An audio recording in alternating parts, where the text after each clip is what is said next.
Hi folks, this is Mr. Robot and you are watching Reimagined.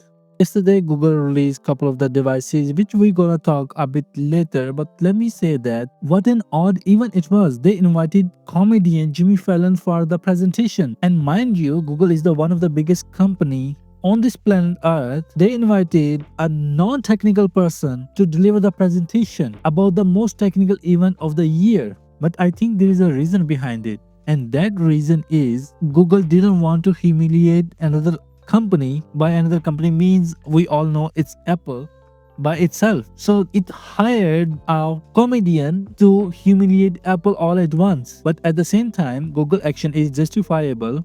Let me tell you why. Because Apple has promised artificial intelligence 1 year ago.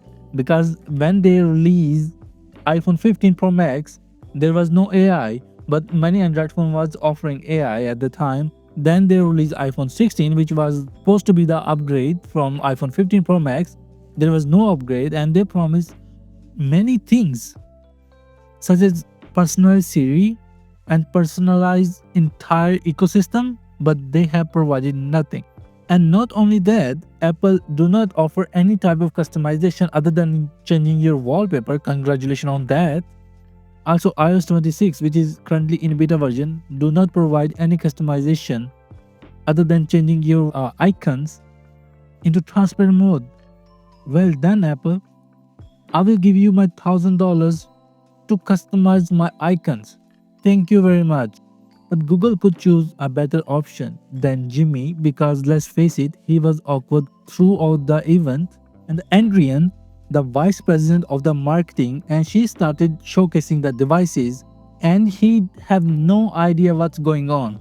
And every time she showed the next device, let's say Google Pixel 10 Pro, and every time he goes like this, oh, that's what I'm talking about, let's go. Bro, you have no idea what you're talking about. But one thing that Google has done remarkable is that to address the painful point that now you can transfer your data from iPhone to Android seamlessly. Many people who I personally know, they don't want to switch from iPhone to Android because they have all ecosystem set up and they cannot move the entire data, pictures, messages and everything and account.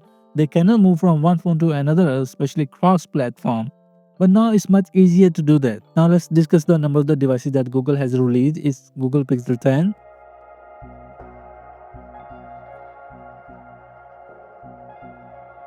10 Pro, 10 Pro XL, and Pro Fold. Two different earbuds.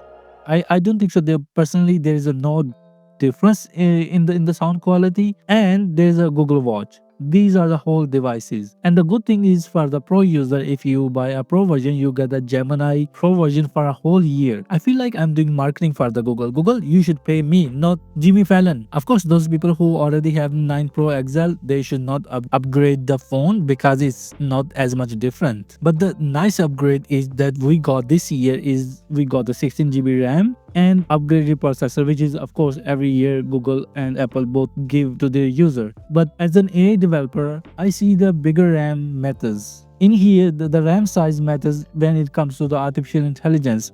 That's why Apple is lagging behind and all of the Apple plans are backfiring because you cannot load a whole large language model or small language model on a smaller amount of RAM. It need to be loaded all at once. In our turn, we call it weights. All the weight that have the values need to be loaded on the RAM. But Apple 16 Pro Max have 8 GB RAM, which is not enough. If you still want me to evaluate Apple's AI in their upcoming iOS, which is 26, I'm already using that software in beta version. If you want me to evaluate that one, comment below and I will release the next video about that. Thank you so much for bearing all this with me and I hope you guys have enjoyed it. Take care. Bye bye.